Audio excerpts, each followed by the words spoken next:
தமிழகத்தில் 385 பட்டியல் இனத்தைச் சார்ந்த ஊராட்சி மன்ற தலைவர்கள் தங்களது பணிகளை மேற்கொள்ள முடியாமலும் தாங்கள் இருக்கையில் அமர முடியாத நிலையும் இருந்து வருவதாக குற்றச்சாட்டு எழுந்துள்ளது. சமூக நீதி குறித்து பேசும் திமுக அரசு இதனை கண்டுகொள்ளாதது ஏன் என்ற கேள்வியும் எழுந்துள்ளது. இது குறித்து சிறப்பு தொகுப்பை தற்போது காணலாம்.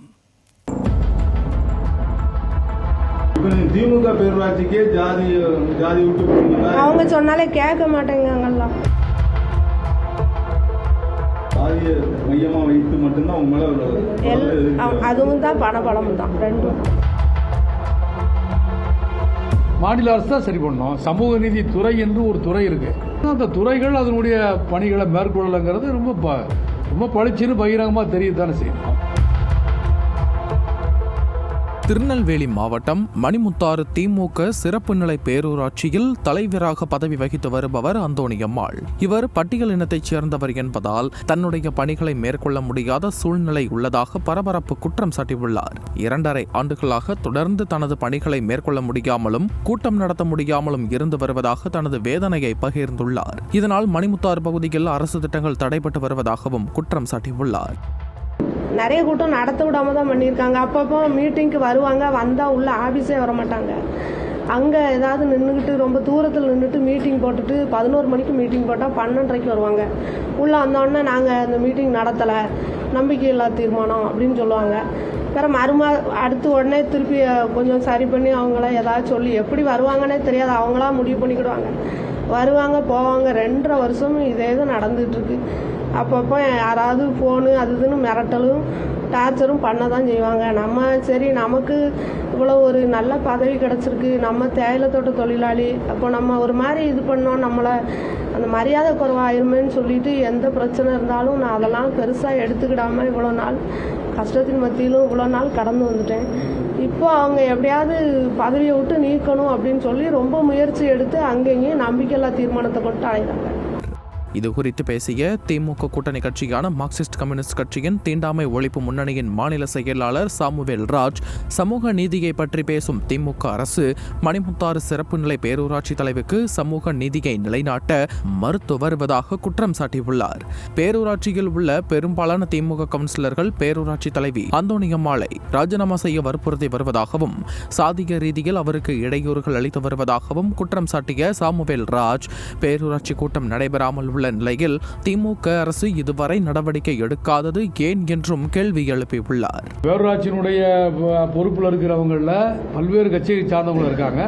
இருந்தாலும் மெஜாரிட்டி திமுக என்கிற முறையில் திமுக கட்சிக்கும் ஆளுகிற அரசுக்கும் அதில் கூடுதல் பொறுப்பு இருக்குது அப்படிங்கிறத நம்ம பண்ணி இப்போ இவங்க பதவியை நிர்பந்தப்படுத்தி ராஜினாமா செய்கிற நிலைமை ஏற்பட்டால் அது மாநில அரசு தான் சொல்லக்கூடிய பெருமைக்கு என்ன அதில் இருக்க முடியும்.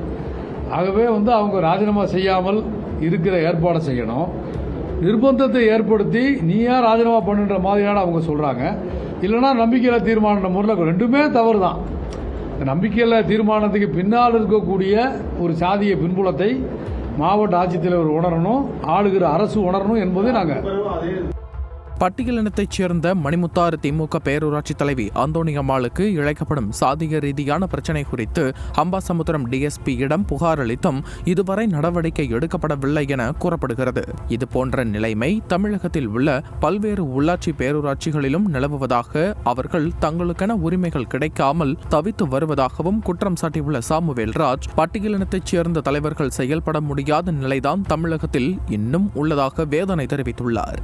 நான் சார்ந்திருப்பது தமிழ்நாடு தீண்டாமை ஒழிப்பு அமைப்பு. எங்கள் அமைப்பு சார்பில் தமிழ்நாட்டில் ஒரு மெகா சர்வே பண்ணோம். இது வரைக்கும் தமிழ்நாட்டில் மேற்கொள்ளப்பட்ட ஆய்வில் நாங்கள் எடுத்த ஆய்வு தான் பெருசு. 385 ஊராட்சிகளில் அப்படிப்பட்ட ஒரு ஆய்வை நாங்கள் மேற்கொண்டோம். நாங்கள் மேற்கொண்ட இது எல்லாமே பட்டியலின தலைவர்கள் இருக்கக்கூடிய ஊராட்சி தான். பாகுபாடு இல்லாத ஊராட்சி என்று ஒரு ஊராட்சி கூட இல்லை. அது பாகுபாடுகளில் வேறுபாடு இருந்தது. நாற்காலியில் அமர முடியாதது, தேசிய கொடி ஏற்ற முடியாமல் இருப்பது, செக்கில் கையெழுத்து போட முடியாமல் இருப்பது, ஊராட்சி மன்ற தலைவருடைய பேரை பெயர் பலகையில் எழுத முடியாமல் இருப்பது, இப்படி நிறைய பாகுபாடுகளை சொல்ல முடியும். தமிழகத்தில் 12,000 ஊராட்சிகளில் முதற்கட்டமாக பட்டியலினத்தைச் சேர்ந்த 385 ஊராட்சி தலைவர்கள் உள்ள பகுதிக்கு நேரடியாக சென்று ஆய்வு மேற்கொண்டதாகவும் 385 ஊராட்சிகளிலும் சமூக நீதி கடைபிடிக்கப்படவில்லை என்ற நிலைமையே நீடிப்பதாகவும் தீண்டாமை ஒழிப்பு முன்னணியின் மாநில செயலாளர் சாமுவேல் ராஜ் தெரிவித்துள்ளார். சமூக நீதி குறித்து பேசி வரும் விளம்பர திமுக அரசு பட்டியலினத்தைச் சேர்ந்த ஊராட்சி தலைவர்களுக்கு இழைக்கப்படும் அநீதி குறித்து விசாரணை நடத்தி சமூக நீதியை உண்மையிலேயே நிலைநாட்ட வேண்டும் என்பதே அனைத்து தரப்பினரின் கோரிக்கையாக உள்ளது. திமுக பேரூராட்சிக்கே ஜாதி விட்டு போனீங்களா? அவங்க சொன்னாலே கேட்க மாட்டேங்கலாம். ஜாதியை மையமா வைத்து மட்டும்தான் உங்க மேல அதுவும் தான் பணபலமும் தான் ரெண்டும். மாநில அரசு தான் சரி பண்ணணும். சமூக நீதி துறை என்று ஒரு துறை இருக்கு. அந்த துறைகள் அதனுடைய பணிகளை மேற்கொள்ளங்கிறது ரொம்ப பளிச்சுன்னு பகிரங்கமாக தெரியத்தானே செய்யும்.